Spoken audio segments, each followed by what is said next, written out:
right, welcome everybody. My name is Richard, and this is Mike Meyers. You know us as the Two Bald Nerds. Thanks for spending a little bit of time with us this morning. Mike, how are you, sir? Doing good, man. Doing all right. Fantastic. Fantastic. You know, we do have this bald head thing going on. I thought about wearing a hat today because it is October. Halloween's at the end of the month. We could get away with wearing hats and cover this up, right?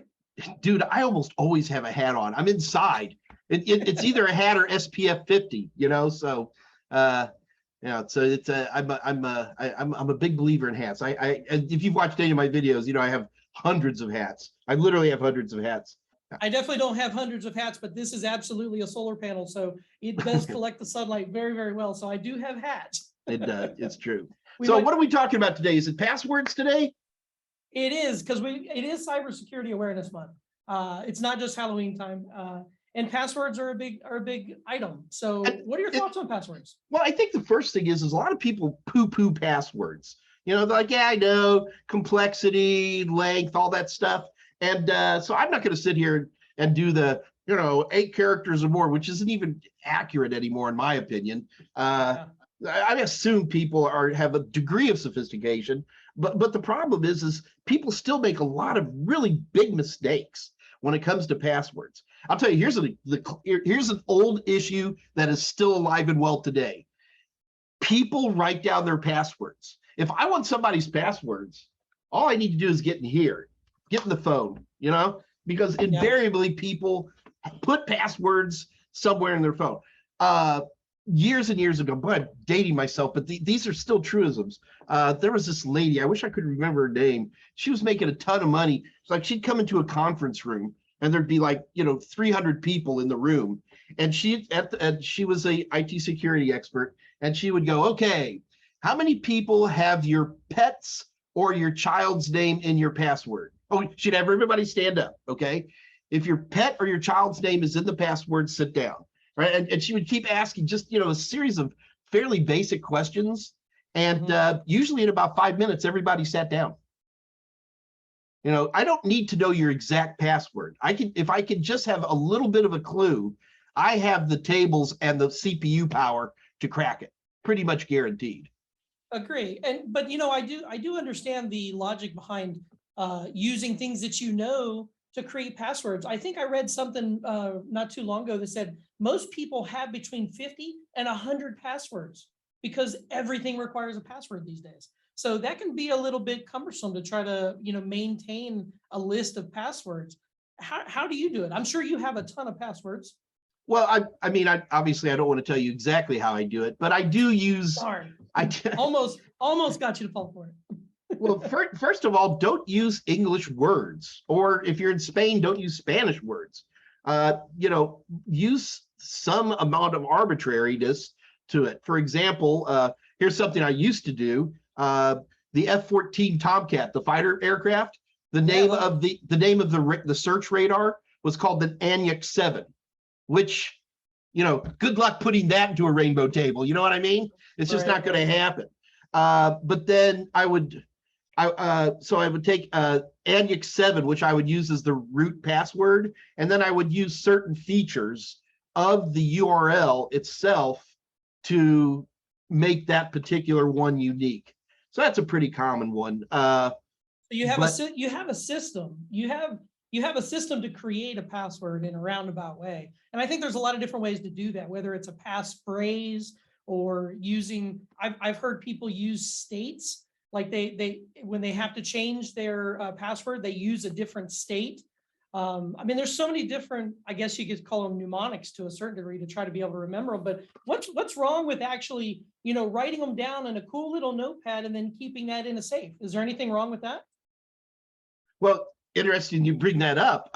VeriSign, that their root password for their root system, right, which is the primary controller for everything, is done exactly like that. Now, this is I can't prove this, but I have it from sources that it's quite true that password, the only place it exists, is written down and in an actual safe.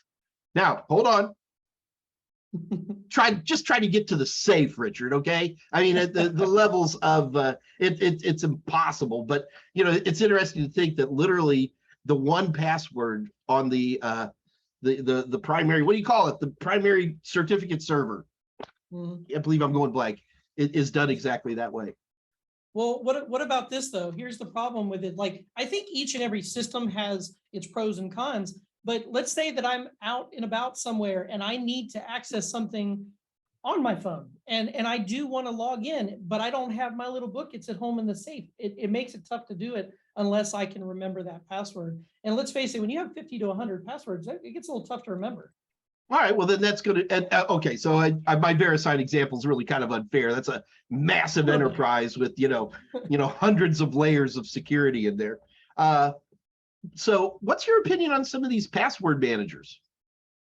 So this is a controversial one, right? And I'll tell you, I actually use two different ones. And I have a method to my madness. One of them is only on my computer. And I have a single, password that is not written down anywhere. It's something that I've committed to memory. So I can get into it that way. And then I do have an online one as well for, all these miscellaneous logins and so forth that you need for so many random different, features and functions of different websites. So, I mean, I've got kind of my own little system. And, when it comes to the complexity of the password, I've been a firm believer in the complexity of the password, just because, the longer password, capital letter, lowercase letter, number, and a symbol, right? If you can absolutely do it, do it. But that being said, I do think there's actually a better way to even do it beyond that as well, too. It really almost doesn't matter what password you use if you use multi-factor authentication. If you have multi-factor authentication, the password almost doesn't matter. Would you agree or disagree with that? What are your thoughts on that? I'm always such a security fanatic. Yes, on the surface, multi-factor authentication is absolutely great. I just wish they'd stop using my phone number. You know what I mean? Yeah, right. I feel like I'm giving everybody a dog a phone number. And so I do not do multi-factor unless it's like a bank website or eBay or, Amazon or something where I'm really moving some money. Otherwise, right. I get a little heebie-jeebie about giving too many people my phone number. Of course, the other thing you can do, be like me, so not only do I have my regular phone, but I keep lots of burners around, man, just in case. Nice. Oh no, here, Richard. Secret spy stuff. Nice. All fully functional, but they all have different jobs. Like one of those is just for hacking wireless. But I do believe that the one thing I do think, if we could just tell anybody one thing, I know we're running short of time already, is I believe in entropy, and I don't think I have any passwords of any serious nature that are less than 15 characters anymore. Yeah. It's just that it's hard. I mean, you've tried to do a brute force attack using rainbow tables. It's hard. It takes a lot of firepower. So if the one thing I'd ask people, come up with your clever system, use a tool, a password tool, and go for length. That would be the big thing. Absolutely. Yeah. There are sites out there that you can type in an example of a password and see how long it would actually take that to be broken by. It's a good, I forgot about that. They absolutely an offline brute force. Yeah. Now, granted, that's a little more focused because that's an offline brute force, which is less likely to happen unless they absolutely get access to the list of all the logins and the passwords that are hashed, right? But at the same time, it still is an extra step that you can take. But I think it's a lot of different things. I think there's different ways you can do it, and I think if you put all your eggs in one basket, that can be dangerous too. So yeah, I think it's just a balance. Do a little bit of this, a little bit of that. Definitely be smart about where you use. Don't use the same password if you can avoid it, especially on things like your email and your bank, right? You don't want to use those. I can tell you if somebody breaks it. I honestly hope that people don't think in those terms anymore.